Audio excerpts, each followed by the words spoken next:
Knock, knock.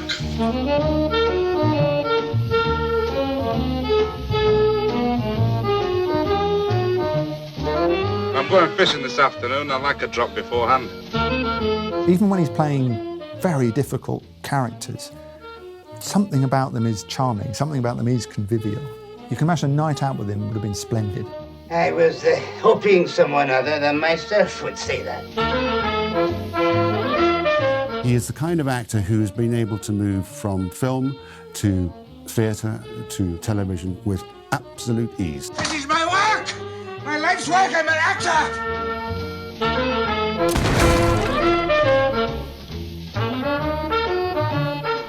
The thing about Finney was, whenever he appeared on the screen, the whole film looked up a bit. Finney is like a prize catch.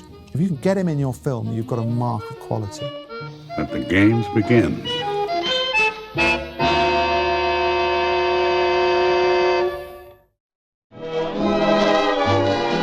Albert Finney was born in 1936 in Pendleton in Lancashire, and he was never nothing if he wasn't a Lancashire lad. That was in his bones and in his performances and in his wonderful, charming personality. His father was a bookmaker and quite a successful one, so they were comfortably off. And in the course of going around to race courses, Albert Sr. took his son with him. So he saw a bit of life. He saw a bit of sort of colourful life as a very young man.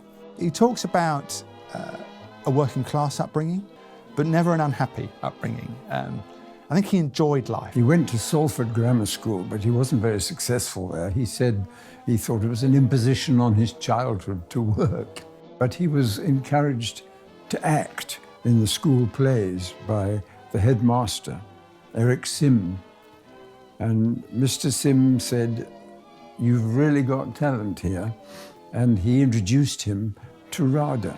And that's how he really started. At RADA, he was in the same year as Alan Bates and Peter O'Toole, so it was a very, very interesting year, potentially, obviously. And also, the great thing about Finney was, of course, that he came from a very unusual background for drama students at that time. He was among the first of what we would call the new wave of working-class actors who were to make a splash a little later when they emerged. What became so interesting about Albert Finney and his peers was that they weren't interested in stardom. That was never the goal. They weren't really interested in pretend or the idea of fantasy or those kind of roles that were very movie-ish. They wanted to kind of interpret the rawness of the world, the rawness of life they had experienced and grown up with. One of the most extraordinary aspects of this part of his education was he was mentored by Charles Laughton. Now, if you're going to be mentored by anybody as an actor, you might be mentored by Charles Laughton, who was, of course, one of the greatest actors of his generation. He had a real knack for the theatre. While he was still studying at RADA, he was invited to join the Birmingham Rep, which was one of the best regional companies at the time. From there, he joined the Royal Shakespeare Company. And quite quickly after that, he was invited to make his West End debut in The Party with Charles Laughton, which was a huge smash success. In 1957, aged just 22, Finney married his first wife, actress Jane Wenham. Albert Finney, throughout his career, was very proper about his private life. He was certain to keep it out of the limelight. He was very uninterested in stardom. He was uninterested in celebrity, and he didn't want all those kind of vulgar trappings that would come with it. In a very real sense, but not in a pretentious sense. The work was what mattered. You leaving tonight? No, they're flying us out in the morning.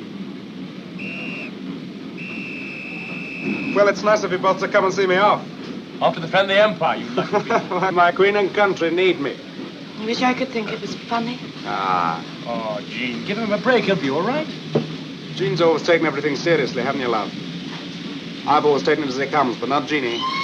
His first film role was in 1960's The Entertainer, obviously a vehicle for Laurence Olivier, who turns in a wonderful performance as this aging music hall performer. It started off that amazing revival of the British film, which had been full of costume dramas and war epics, but nothing really contemporary. And this was clearly something completely different. Goodbye, Graham. Bye-bye, mate. Good luck. Ty, you two getting married? Well, ask her. We'll make her. It's what Jean needs. I'll bring you back a fuzzy wuzzy for your wedding present. You can hang it on the nursery wall and frighten the kids with it. Bye. Bye-bye. Bye. Tony Richardson, the director of the film, had worked with Albert Finney on some theater work in the past, so he cast him knowing him that way. And it has to be said, he makes a strong impression, even with a smaller role. Obviously, this is Olivier's show, but if you can hold your own next to Olivier on the big screen, you're doing something right. He said it was his working screen test. He said that introduced him to cinema and introduced him to the possibility of film. So he was forever grateful of just Richardson's kind of like, oh, come along, do your bit. And he is memorable in that point. It did capture him on film and began the kind of that period of his career where he was really exciting. Hey up, Arthur. You're out of your way, aren't you? Hello, Auntie. Hello, Arthur. You two young ones are outside up to the necks in ice cream. No wonder they'll never eat the dinner. Did you go out last night? Yeah, we had to Flying Fox, and oh dear, I had so many gins that I thought I'd never get home. As long as you had a good time. The film that really put him on the map was his next film, which was Saturday Night and Sunday Morning. This was again directed by somebody from the Royal Court, Carol Rice, and it was the complete breakthrough. It was one of the first, if not the first, of the what we would call the kitchen sink dramas, which all that meant was that it depicted real life, real people in real life who weren't perhaps of the highest echelons for the first time in British cinema. And it was an absolute revelation, and so was Finney. The whole film was very bold because it put a completely different portrait on the British working classes up north. They were no more comic figures, they were not impoverished people, they were lively and absolutely provoking to the middle classes who thought, my goodness. And it was a great success. What's the time, love? It's 11:30. What? You're having me on again. And all the liars, you're the biggest I've ever known. I always was a liar. I couldn't know. Liars don't prosper. He played a northern factory worker, completely disillusioned by his job, who invests all his spare time and imagination into having affairs with a variety of women, including a married woman, played by Rachel Roberts. This was, in fact, the first time that that kind of adultery with a married woman had been shown on the British screen, and it caused quite a scandal at the time. She becomes pregnant, and it becomes very much about, will she have an abortion? Will she tell her husband? What will be the consequences in this small town of these terrible things, but very real things? And cinema hadn't done that. Cinema hadn't caught the rawness of life in that way. I don't know if cinema had really even mentioned the word abortion before that film. It certainly hadn't seemed so. How do you know it's mine? Don't you want to take the blame now, then? Are you backing out or something? There's no blame on me. I just want to know whether it's mine or not. It's not bound to be, is it? Yes, it's yours, right enough. I haven't done out like that with Jack for a couple of months or more. And I don't want to have it, I can tell you that now. Well, have you tried out? Took out, I mean? Yeah, some pills, they didn't work. 30 bob they cost me, two gone right down the drain.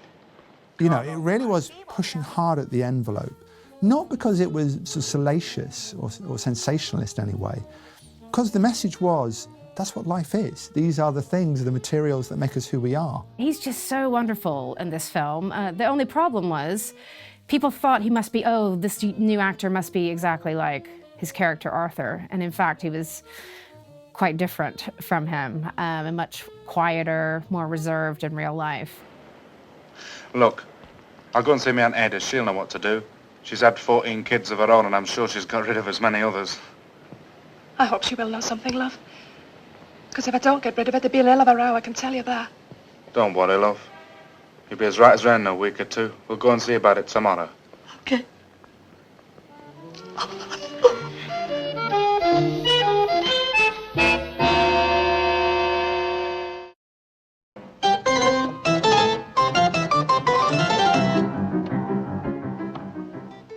Who is it? It's me, Tom. Why haven't you been to see me before this time? Molly, Ah! Well, I hope to I explain... thought you said you'd be my gentleman. I hope to explain what. So you're not going to admit you've had your wicked will of me? Molly... No. I shall never love and hear a man but you, Tom. After The Entertainer on Saturday night and Sunday morning came Tom Jones, another huge success, which he didn't much like himself. Albert Finney didn't really get on with that film, strangely enough, though he was very good in it. It's gone. What's gone? I had a £500 note in Richard's pocket. It's gone. That's a likely story. I had £500. You never had 500 One pounds single in note your of £500. I had when I arrived here yesterday, and it's I should gone. have known you were kind when It's you been walked taken in in the night. here. Who took it? Somebody's been in this room during the night and taken £500 out of my breeches pocket. Well, did you see it taken in the night? Somebody took that £500 out of my breeches. The story is that Finney wasn't particularly happy during the shoot. He felt that it wasn't serious enough, that it was too comic. And in spite of what he thought, the film was an enormous success. I mean, it was a tremendous success. People absolutely loved it. Finney plays the kind of the titular character, who is this kind of rascal who goes on this kind of picaresque journey through love, to find love. It's the point where Willie's settled down. But it's done with such sort of bonhomie and good nature, and in Richardson's hands, such naughtiness. It's a film alive for the idea of sex. That's what it is.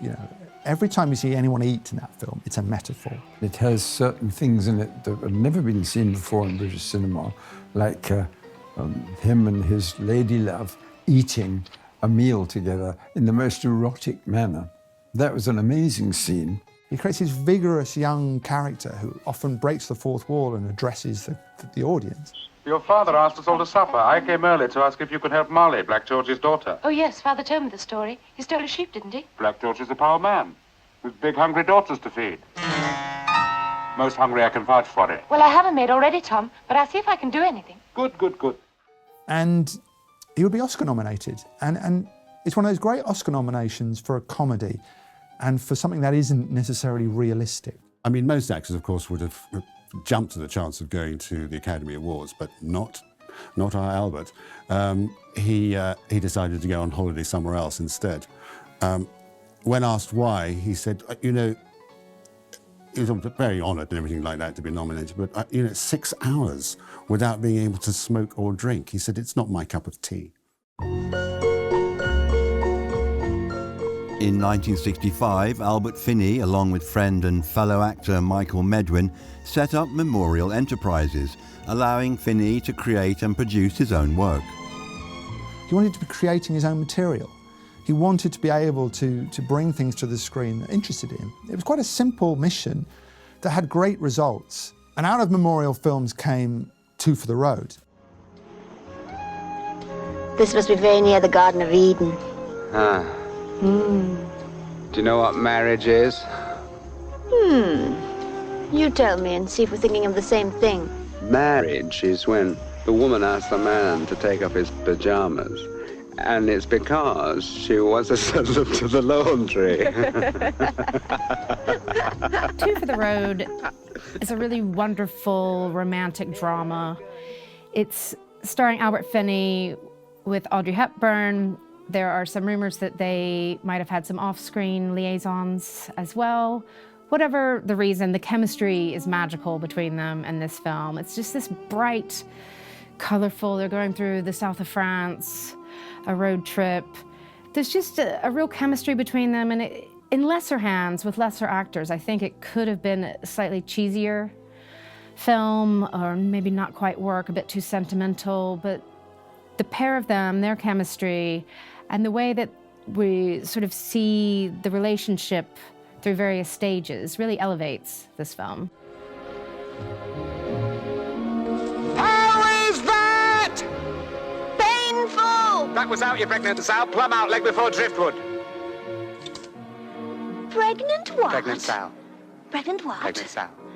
Hey? So we see them passionately in love, followed by jumping forward years ahead to see the kind of monotony that is broken in. But that would then be followed by another sort of part of the life. And it would be a reminder to the audience that marriages are made of lots of things, and they're made of themselves. They're made of their own memories.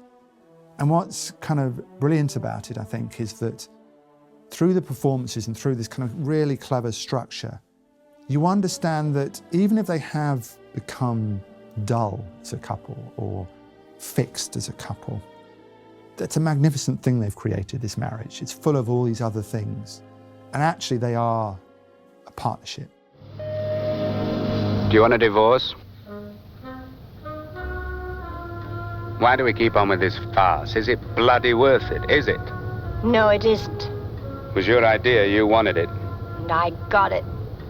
They were given a lot of freedom to, if not improvise around the script, and at least do their own blocking and do their own kind of work. And I think that it paid dividends, actually. It gave the film a real authenticity and a real heart. Charlie, how are you? Nice to see you. Meet my solicitor. He suffers from persistent warts. Look at him. Mr. Bigwood, Charlie Bubbles. Charlie's a writer. Yes, I know. And a very good writer, too, if I may say so. I've read most of your books, Mr. Bubbles.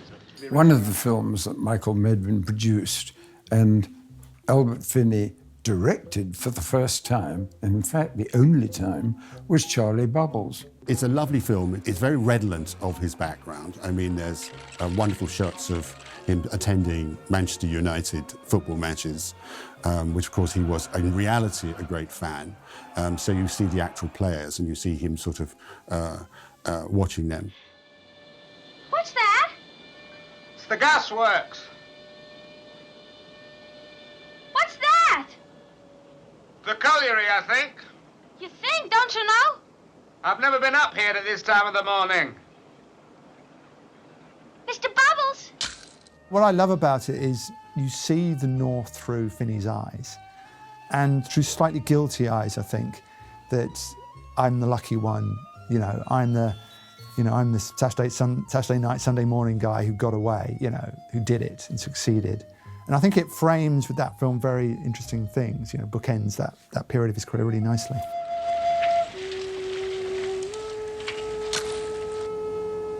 Where do your parents live now, Mr. Bubbles? Oh, around here somewhere. I'll see him later. I bet they'll be thrilled to see you, huh? Does anyone else know you're coming? I don't think so. The distribution was appalling. The critics gave it wonderful reviews. It got awards all over the shop. But it wasn't actually brought out into the cinema for about 18 months to 2 years, which is ridiculous. And poor old Albert Finney, who was so good in the film and a decent director, obviously a new director of some weight, was going around Europe trying to sell the film, not very successfully. So it was a failure at the box office, but not a failure as far as I'm concerned. It was one of the best British films of its time. Albert Finney would divorce Jane Wenham and soon marry French actress Anouk Aimée in 1970.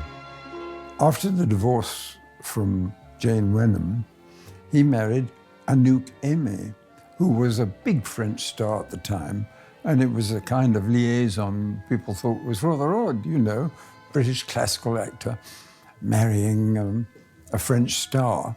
But it didn't work out, actually, in the end. And in the end, Anouk Aimée went off with Ryan O'Neill, which didn't seem much of a bargain for Albert Finney.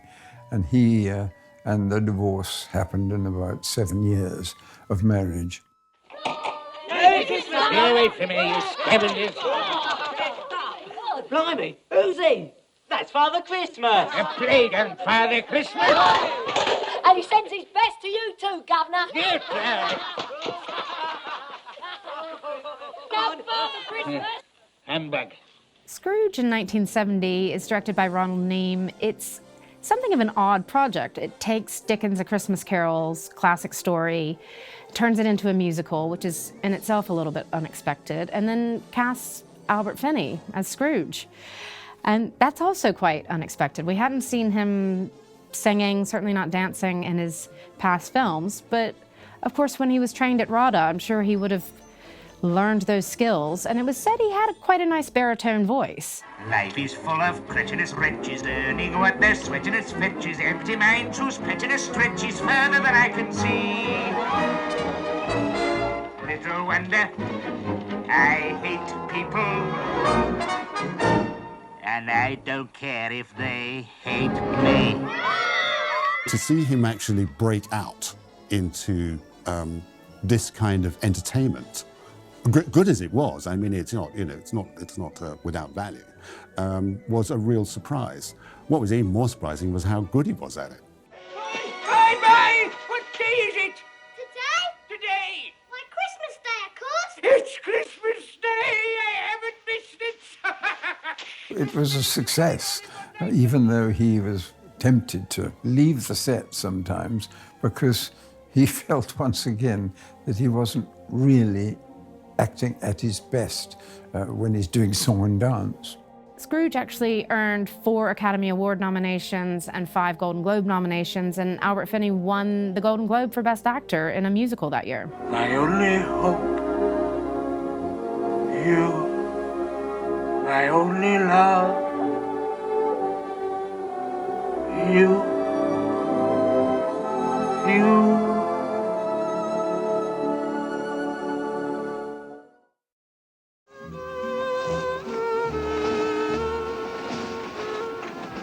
Pardon me, sir.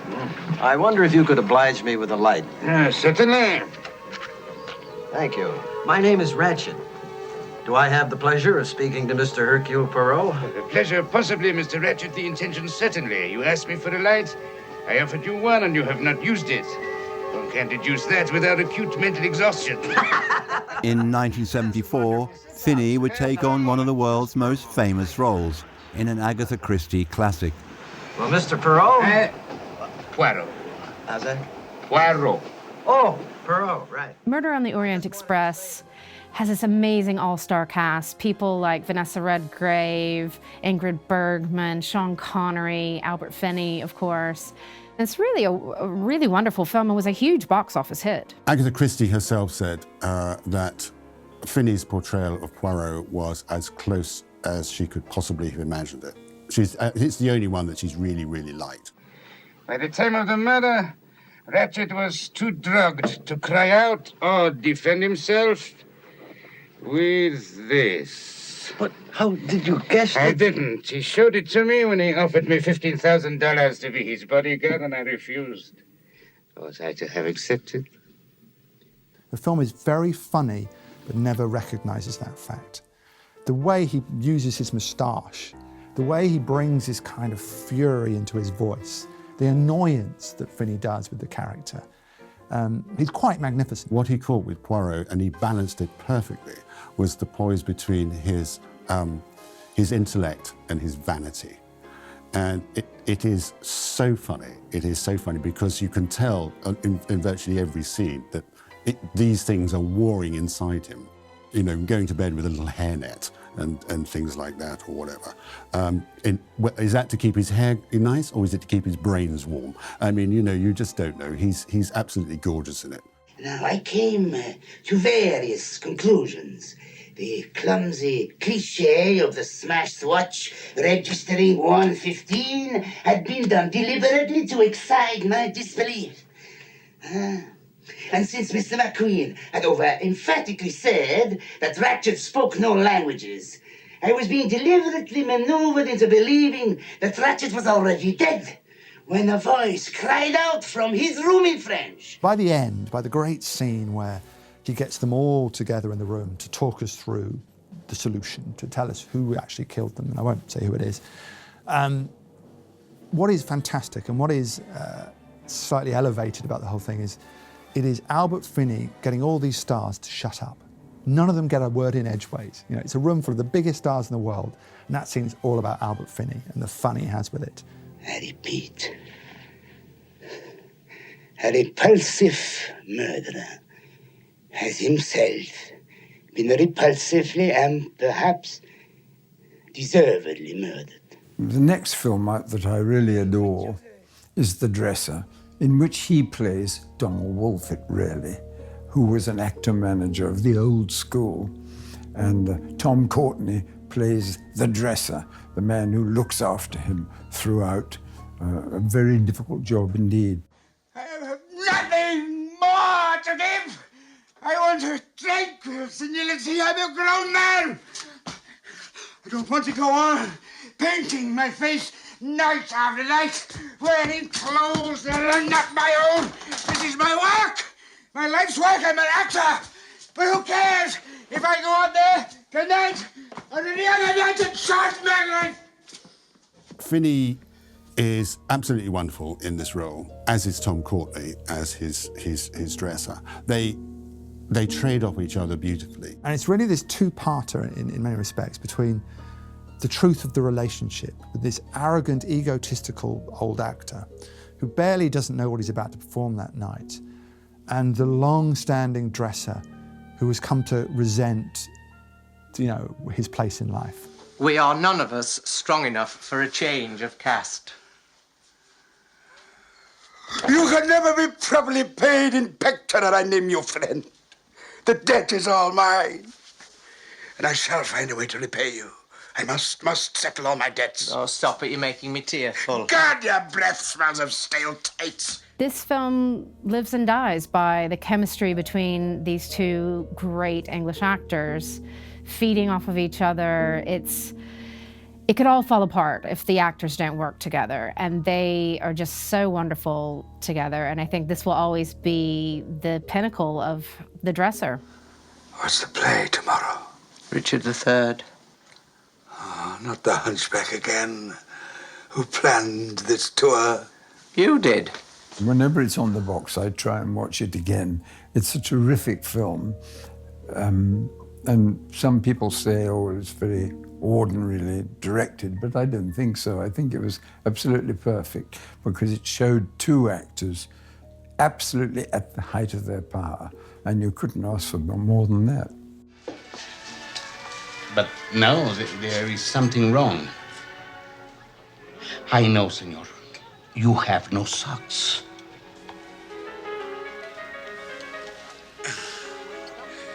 Quite.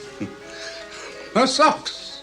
Having won an Oscar nomination for The Dresser, he won another one for the drunken consul, British consul, in Under the Volcano, the second film he made with John Huston, who was a great friend of his. Huston thought he was the best actor in the world. What's really notable about this performance is a lot of times when you see alcoholics on screen, it's quite overdone and over-egged.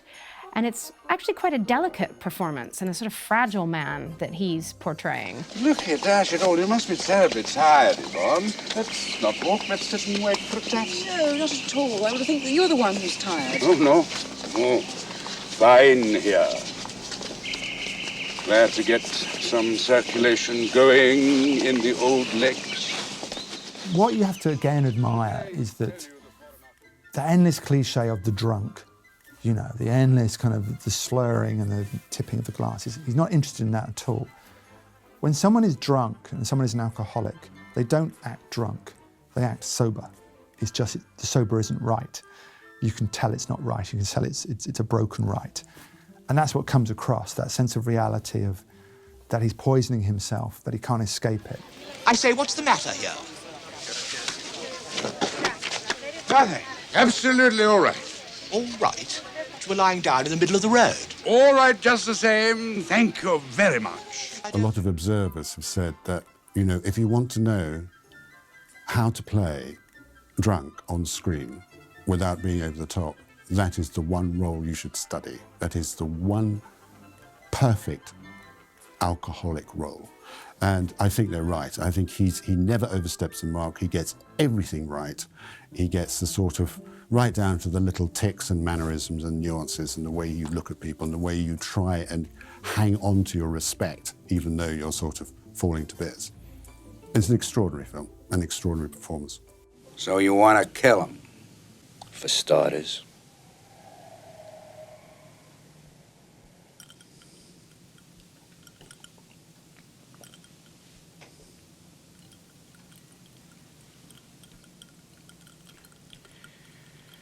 Sorry, Casper. Bernie pays for protection. Listen, Leo, I ain't asking for permission. I'm telling you as a courtesy. I need to do this thing, so it's gonna get done. And I'm telling you as a courtesy, you'll have trouble. You came here to see if I'd kick if you killed Bernie. Well, there's your answer. The actor Trey Wilson, who had been in Raising Arizona with the Coen brothers, had been cast in this gangster film they were going to make called Miller's Crossing.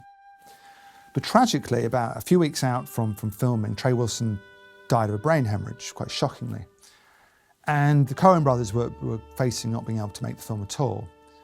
And so they sort of sprang into action, and they both were quite big fans of Finney, and really on the hope more than, you know, any sense of certainty, they sent the script out. And Finney took one read of this script and went, this is remarkable. It's interesting to see him working with a new generation of filmmakers, the Coen brothers, on a very American story. He's playing this Irish mob boss, Leo O'Bannon. He really steals the scenes he's given in the film. I think it's a really sensitive film.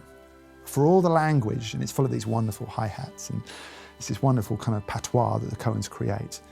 It's a film about friendship, and there's a scene that Finney just sings in. It's when Tom goes in, and Tom knows the only thing he can do now, because of the very shenanigans of the plot, is confess that he's sleeping with his girlfriend. She was with me. The night Rugg was following her. The night you dropped by.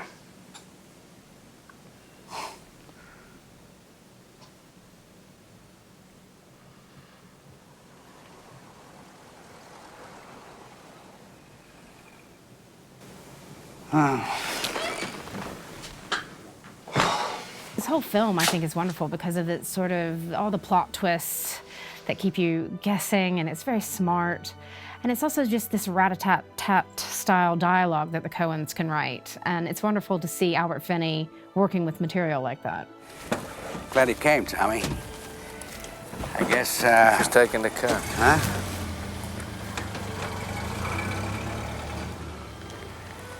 I guess we're walking. Guess we are.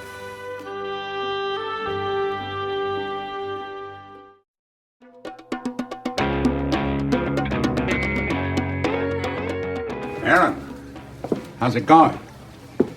You never called me back. I left messages. You did? Well, I didn't know that. Donald seems to think that you said There's two things that aggravate me, Mr. Masry. Being ignored and being lied to. I never lied. You told me things would be fine. They're not. I trusted you. Erin Brockovich is this wonderful, and it's a legal thriller, but really, as in all Finney films and films he's in, it's a character piece. He's playing the lawyer who's working with Julia Roberts' character, obviously. On the surface, it doesn't seem like a particularly interesting combination. I mean, we love Finney and we love Julia Roberts. How are they going to work together? Well, again, Finney brings out the best in her. Now that you're working here, you may want to rethink your wardrobe a little. Why is that? Well, I think some of the girls are a little uncomfortable because of what you wear. Is that so? Well, it just so happens I think I look nice. And as long as I have one ass instead of two, I'll wear what I like, if that's all right with you. One of the best things about Albert Finney is he's not overdoing it. He's not stealing all the limelight. He's letting Julia Roberts shine. And he did this throughout his career with many of his colleagues. What's great about his arc in the film is you can see he's kind of an old lawyer who's done with the game and just wants to go through the routine. But he catches some of her fire. He catches her excitement. Go back and see if he'll make a declaration. A declaration? But be careful. Don't scare him off. Okay. And stay calm. Stay calm. Huh? Remember, if it weren't for you, I'd be in Palm Springs right now. You're good at talking people into things. Now, don't pepper him with questions. Don't do that. Just let people want to tell their story. Just let him talk. Let him do all the talking. All right? Okay. It's almost as if she's scraping away the carapace of his cynicism to reveal the fact that, he then sort of discovers why he became a lawyer in the first place. It's wonderful. I mean, a lesser actor would have made it really obvious. You're hardly aware of the fact that it's happening because he does it in such a nuanced way. And I think that's the secret of this successful film.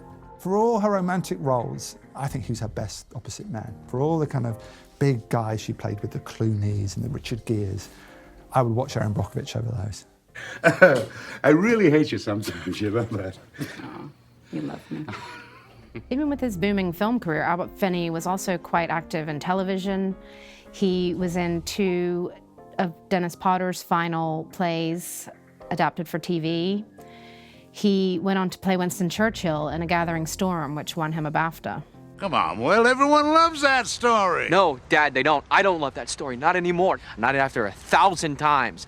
I know every punchline, Dad. I can tell them as well as you can. For one night in your entire life, the universe did not revolve around Edward Bloom. How can you not understand that? I'm sorry to embarrass you.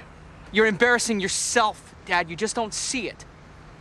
Albert Finney wasn't a natural choice for Tim Burton in Big Fish, but he was so popular all around that he was cast quite easily, really.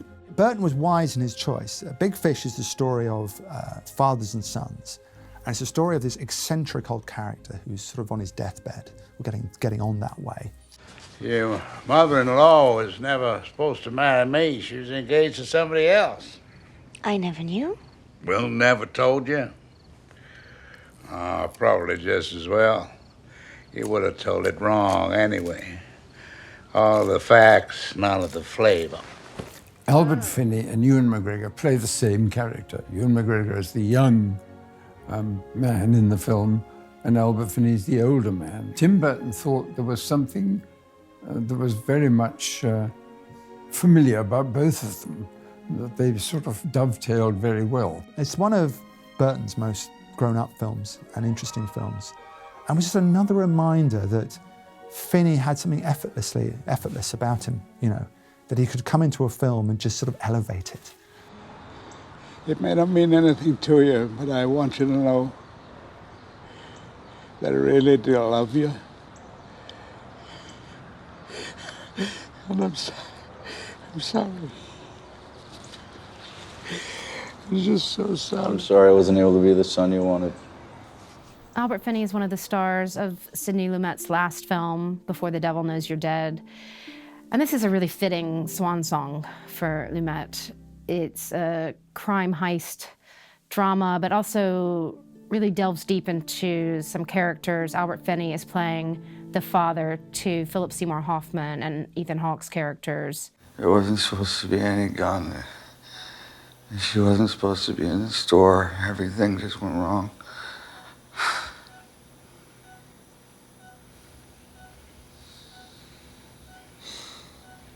It's okay, Andy. It was, again, a rather new thing for Finney to do, but he did it wonderfully, and they were had a very good relationship.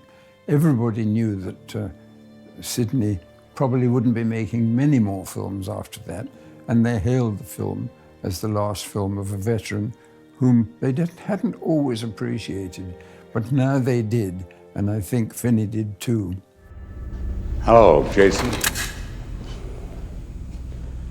I believe you've been having some problems. Put the gun down. I wouldn't be here if I didn't want to talk. Paul Greengrass, who'd set a seal on the Bourne films by having really great character actors opposite Matt Damon. It really worked. So we had kind of David Strathairn and Chris Cooper and Brian Cox, really strong performers. And when it got to the third of the trilogy, as it was, we were all kind of like, who's going to be that role? And when they announced it was Albert Finney, you just sort of got a great sense of satisfaction. You went, that's the best one, that's the one. You can't outrun what you did, Jason. You made yourself into who you are. Eventually, you're going to have to face the fact you chose right here to become Jason Bourne. And he would then go on to be in Skyfall.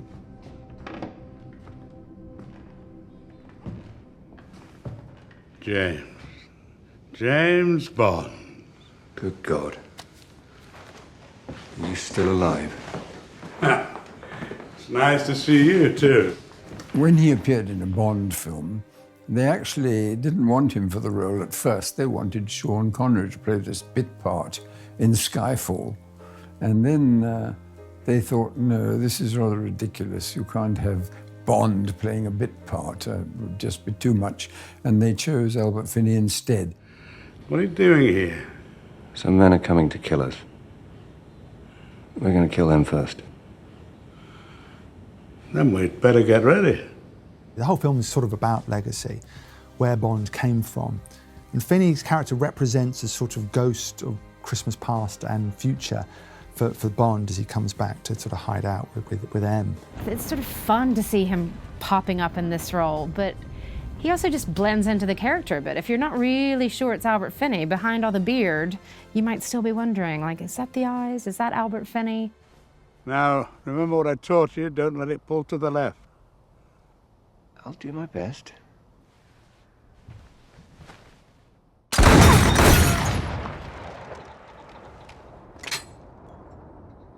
What did you say you did for a living? I mean, the minute you realise him, you know, he's just got that enormous warmth. He's almost Orson Welles. I mean, he's just got that kind of fantastic depth of character and feeling. You can almost feel the blood hot in his veins, running through his veins. Are you ready? I was ready before you were born, son. Again, it's all the things you want from Finney, that kind of sparkling moment where he's kind of unmissable. And you get that sort of slight sense of satisfaction and ease because he's there. You can be reassured because Albert's come on to do his bit. How much further do you want me to go? Finney's legacy is one of an extraordinary versatility as well as consummate artistry in his craft.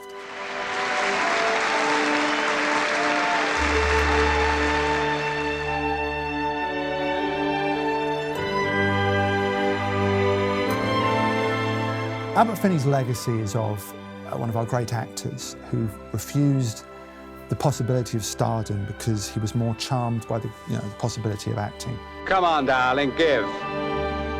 All right, just the same. Thank you very much. He could take on a variety of roles, and he could also blend into a role and not make it all about himself and his quest for an Oscar or something showy like that. He was a really dependable actor. Twist a pig's ear, watch him squeal. There's no doubt he had tremendous charisma for a start.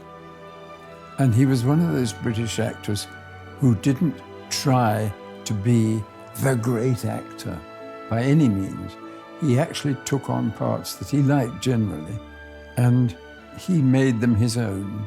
And every time you saw him on the screen, you thought, oh, this film is getting better. Thanks. That's really set my mind at rest. He was never a Hollywood man, but he had something about Hollywood about him. He was not a star, but he was immensely charismatic. And, you know, you will wait the next thing he does because he has a quality to him that's all his own.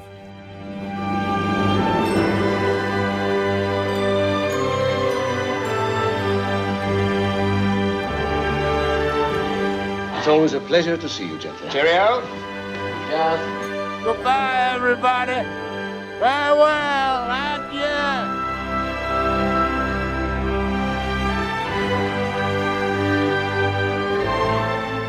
Throw on your best frock, because we've got a birthday here on Sky Arts. Melvyn Bragg's 80th, with Spymaster John le Carré kicking off the celebrations. A whole evening of the South Bank show, tonight from 6.